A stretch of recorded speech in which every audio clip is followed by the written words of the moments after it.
Welcome, everyone. Thanks for joining us today. And we've got a great webinar with a new up-and-coming um, company that has been doing some really awesome things. So we're gonna take it away with Matt with how smart matching can unlock capital raising success.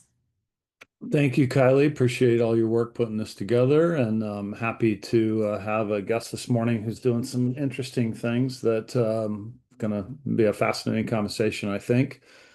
So everybody knows, hopefully, if you don't, I'm Matt Burke. I'm founder and CEO of Verivest Fund Services, and today we're kind of doing a live chat. We're going to delve into kind of capital raising matching. Obviously, capital raising is a huge challenge for every fund manager, every syndicator, everybody in the space trying to raise money from LPs. And Aleksey has been involved actively, and I'll let him tell us a little bit about it in the idea of matching GPs and LPs. And in fact, that's the name of his firm is GP LP Match. So welcome, Aleksey Chernobelskiy. I appreciate you being here this morning.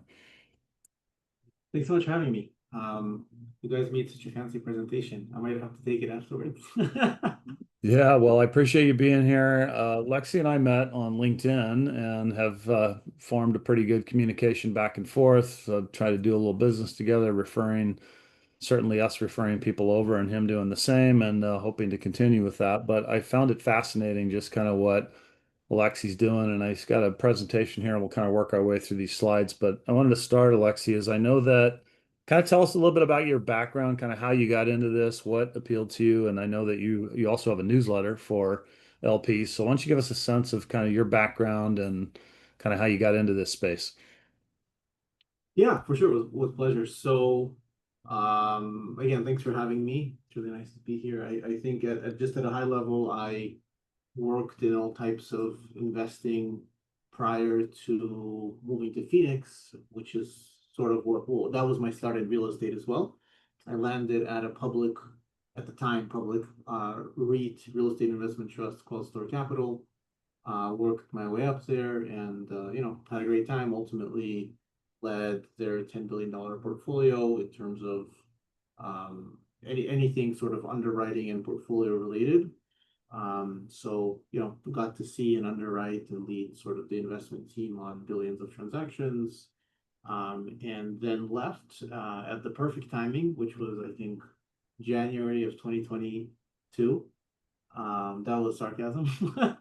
Perfectly got into the perfect interest rate environment. And after sort of like trying to figure out what to do next, ultimately, um, I initially really honestly just had like a few consulting engagements within like the lower middle market GPLP space. And then it just opened my eyes, Matt. Like I was used to the public world that tends to be a little bit more efficient in terms of capital, in terms of reporting and stuff like that. It has its own issues that maybe that's a subject for another time. But I stumbled into the GPLP universe pretty recently. It occurred to me that a few things were true. So first of all, um, very big marketplace, um, fairly inefficient marketplace, and particularly sort of in like the retail and even some family office crowd. Um, Many of them just don't exactly know what they're doing in terms of like looking at these investments. Um, and so initially I started advising LPs directly. That led me to starting lplessons.co, which is the newsletter that you mentioned, which is up to 10,000 people now. And after having, I don't even know, like hundreds of conversations between LPs and GPs that want to meet each other, I just thought there must be an easier way to connect people at scale. And that was sort of the genesis of GPLP Match, which is a place where GPs and LPs can meet each other for free.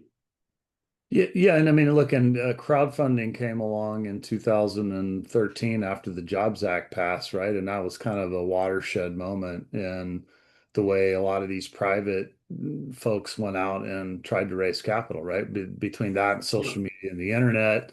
So I think there's been a lot of predecessors in the space that have tried to do that. And, a lot of them grew and scaled pretty significantly. There was challenges around how they got paid and everything else. But as you look at the crowdfunding, I'll call it the wreckage a little bit of the crowdfunding space and all that happened there, what are you trying to do differently, or how do you kind of look at the market for intelligently and effectively matching, sponsors and GPs with LPs? Yeah, well, I think right or wrong, I guess, the jury is out whether my whole concept will make sense or not long term. But I think my theory, at least, is I wanted to do two things. One, I think there's a lot of value to an LP. This is just sort of my institutional seat thesis, is like the best way to learn how to do good deals is seeing a lot of them. When you see a lot of them, you can start seeing what is better, what's worse. You can start asking better questions. So if I can provide deal flow, LPs will learn. That's sort of like thesis number one, which I think in flavor at least, it's actually quite different than the crowdfunding model, because I actually do very little diligence on my end. My diligence is more accuracy checks rather than risk. Yeah, And most of the diligence, really all of it, almost, I would say 99% is on the LPs to do. yeah, Which kind of like flips the model on its head, right? Because if I get $1 million raised deal that is in Boise, um, and a crowdfunder would never touch it because like they just will not make it, yeah, it's it too economically small. doesn't make sense. Yeah, it doesn't make sense. It's too small. But from my perspective, like it takes me a few minutes to check to make sure things are accurate. I click a button and it goes out to anyone who wants to see deals in Boise that are of similar size with similar metrics and et cetera, et cetera. And if there's a match, like that's great. Like there's people wanting to meet small deals, there's people trying to raise on small deals, and obviously the same concept applies on larger scale too. So that I think that's the like sort of the number one biggest thing. And I think the second thing is just alignment too. I think one of the challenges with crowdfunding is I think really, if I guess just from my perspective, the customer is really the GP, right? In a sense. Um, Even though the LPs are the ones investing. And so I'm trying to create a world where transparency, number one, is higher, and number two, there isn't sort of like that conflict that exists. Yeah. And to be clear for everybody out there, I know that your model is that you're not charging fees for, success-based fees, which of course you can't unless you're a licensed broker dealer and all that. And that was one of Mhm. the things that got the crowdfunding thing a little bit sideways. But tell us a little bit about these LPs. You said, I found it interesting. You said you came from the institutional world. You started talking to LPs. How did you start talking to these LPs and why? And like, who are these LPs? Are they family offices? Are they high net worth individuals investing small amounts? Are they institutional people? Or give us a sense of who your LP base is that you're targeting. Yeah, I mean, to be candid, they've sort of just come to me over time. Again, like in some cases, I've known them from consulting, right? I think what's interesting is, I think a lot of the consulting engagements were sort of like with 500,000 to $1 million type check writers, typically like smaller family office and retail, what I would call it. Uh, as I started GPLP Managed, it started evolving, and I think actually the largest bucket of growth currently is not retail, because I mean, unfortunately, I realized that retail, most of them have jobs, and those jobs are not investing jobs. So they perhaps don't appreciate the deal flow as much as, in my opinion, they should. And so many of them sort of like come in and maybe trickle out if they can't keep up or they don't know how to set their filters. So I'm trying to get better at like educating them. But the biggest aspect of growth has been family offices and allocators. So like they actually have millions to put to work, Yeah. um, and you can't convince them quickly enough to sign up. Yeah. Basically, so they Yeah. yeah You're go doing ahead. them a service. They do it for a living, right? They have money they need to Yeah, put. yeah, that's They like have that's all people. they're worried about is like how do I find the best deal to put the Yeah. next 5, 10 million into. Yeah, they have money to put out. They have people that work there that wake up every day with that as their job that they're required to do. They are looking for things that can shortcut their process. You provide them value. Frankly, from the GP's perspective, at least in some ways, that's attractive because it's bigger dollar amounts, more regular. Frankly, they're more capable of underwriting the deal themselves, right? That's a challenge with the retail person, is getting Yep. them to even learn to understand how they should be looking at a deal, Yep. right? Yep. And I do try to educate that world as much as I can. But it's a tough thing because there's questions that surround portfolio allocation at what net worth should you even be investing in privates, right? Like, I think they're all pretty complicated questions that are difficult to answer at scale. Yeah, well, let's talk a little bit about some of the mistakes that you see getting made when connecting GP and LP, and could be on either side. Was mistakes the GPs make, mistakes the LP make, and what can they do about it? Yeah, I mean, I think there are some great ones listed here. I'll mention a few others, for the sake of those on. I think the biggest GP mistake is just not spending enough time on their deck. I think it's hard for me to describe actually how important that first impression is.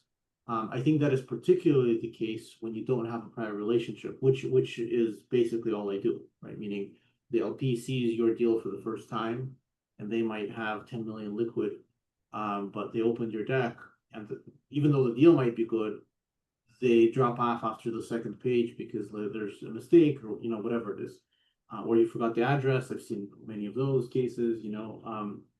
I think the probably the second largest mistake. I don't know if this is a mistake, but it's probably hopeful. Hopefully, it's helpful feedback.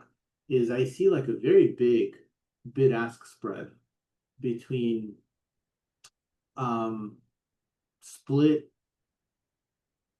split pref co-invest, let's call it requirements, which are just filters on the LP side for the platform, and what many GPs are offering. And many times they don't really have time to have these conversations. Since it's a free service, I don't typically speak to the GPs so much.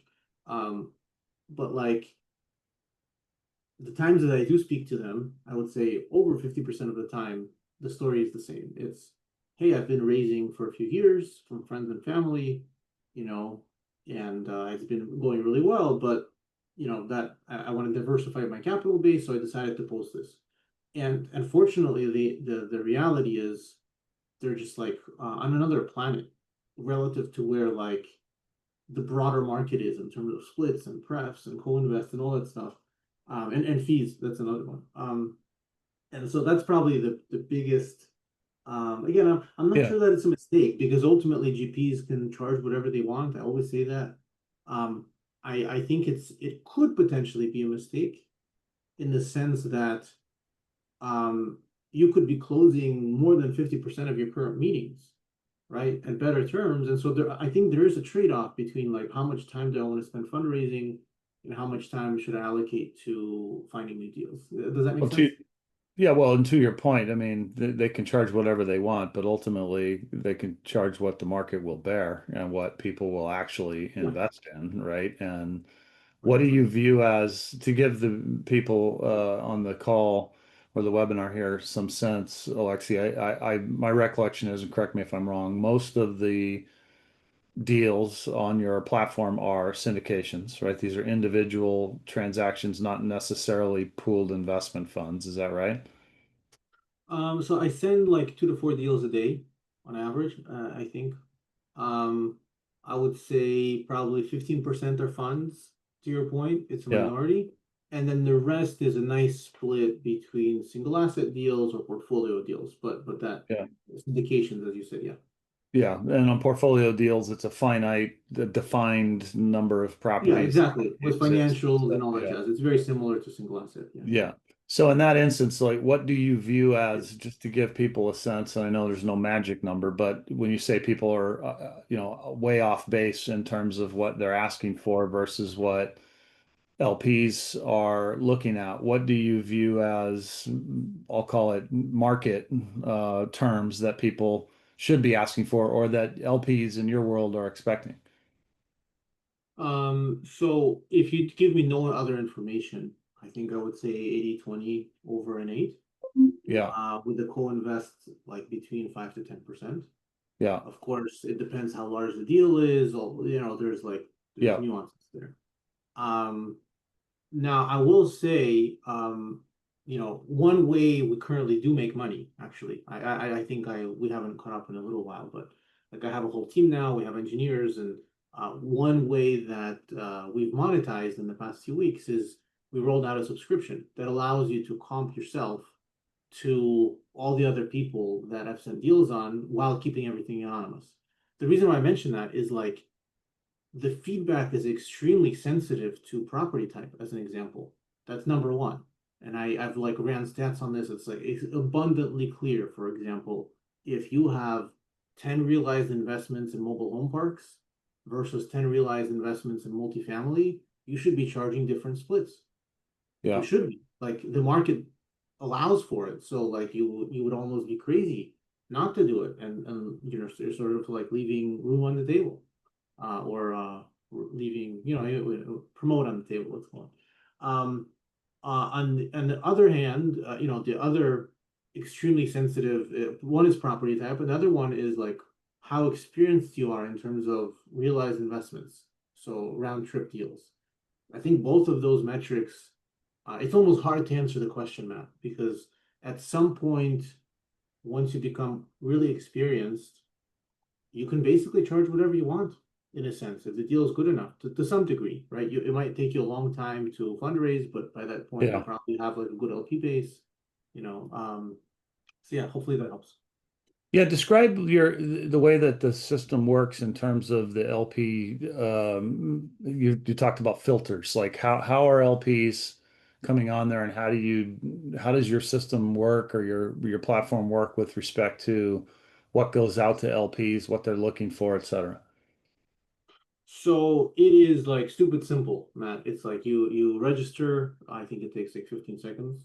I approve every single LP registration. During registration, they have an option. It's not required, but many people, well, over 50% of the people set what I call filters.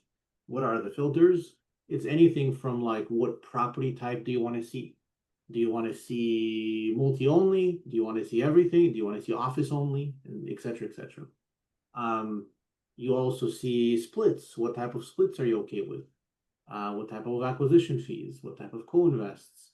Do you only want to see funds? We've had some allocators that say like we do not want to touch single asset and portfolio deals. That's generally the minority, by the way.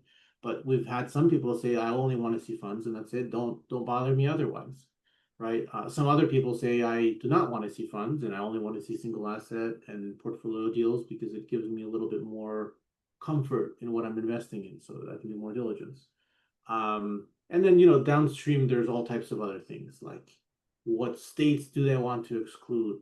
What years of experience, how many realized investments, et cetera, et cetera. I mean, there's like, I think 15 to 20 different filters that someone could set.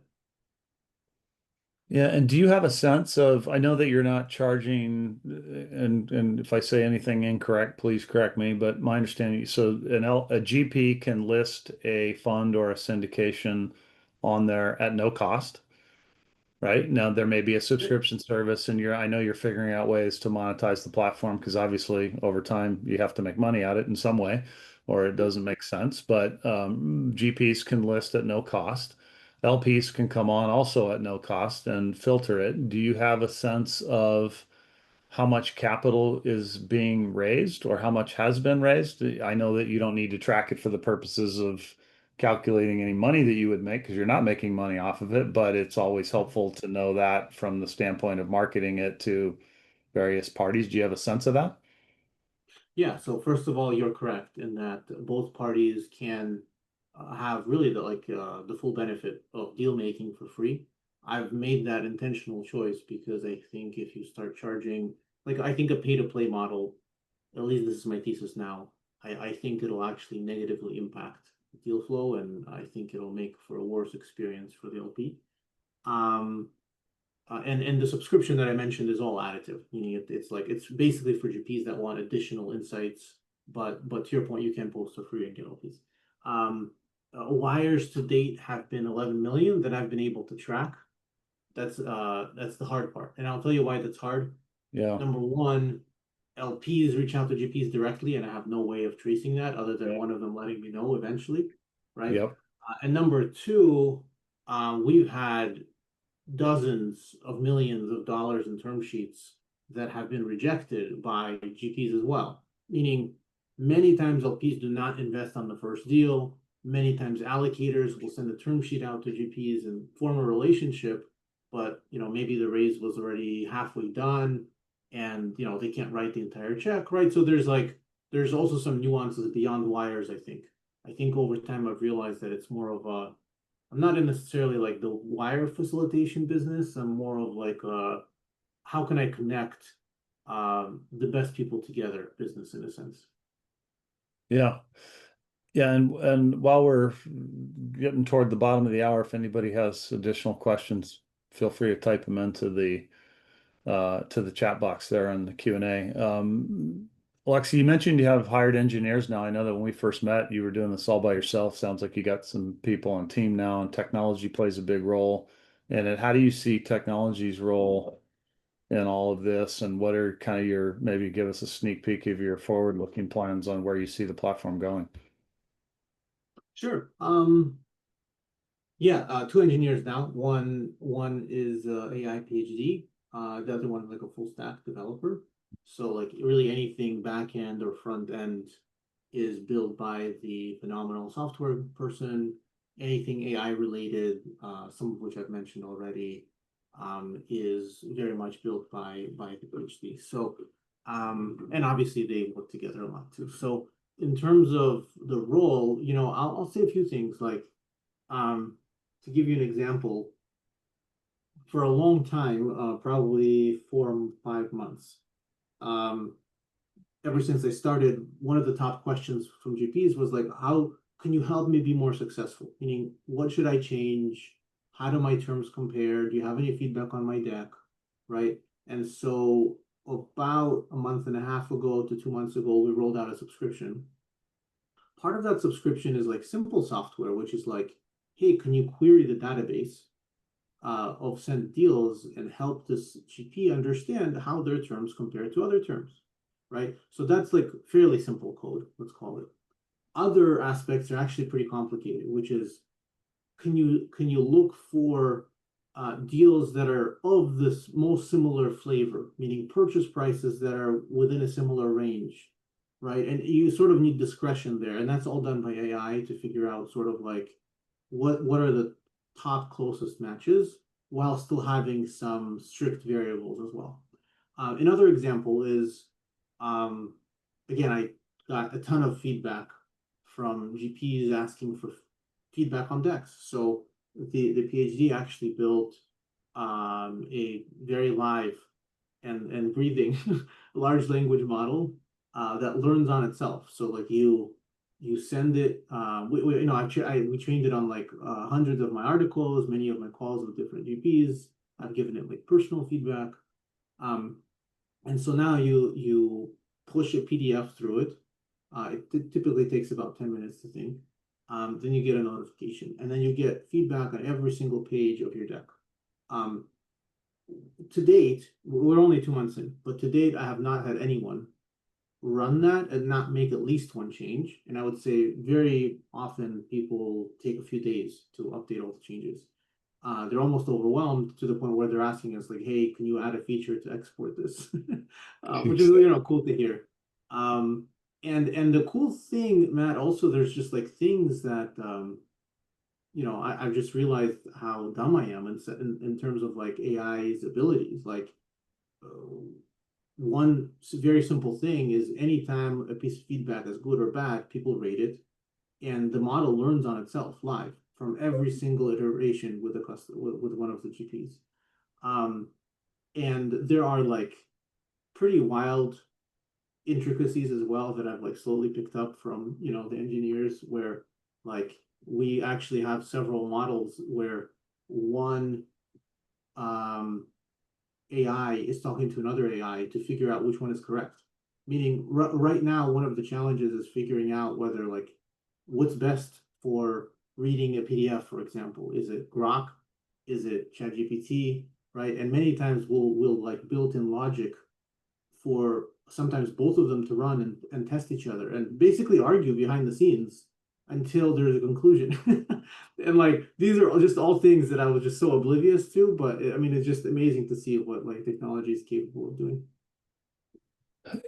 Seeing all this stuff that you see, I imagine you see, I know we had the slide earlier talking about mistakes, but any sort of tips for GPs around how to accelerate the pace at which they can get more yeses, aside from offer like sweetheart terms to everybody? Um, Kind of like having a great deck is a big one, right?